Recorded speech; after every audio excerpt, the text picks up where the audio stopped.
Begin by opening the front cover of the printer and locating the cleaning stick installed inside the front cover. To remove the cleaning stick, push and hold the grip in the center and lift the cleaning stick handle.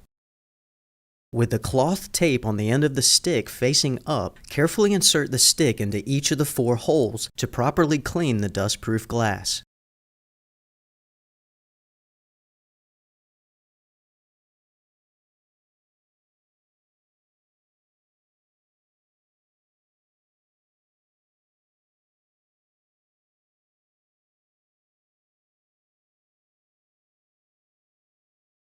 After cleaning, return the cleaning stick to the front cover, close the front cover, and power the printer back on.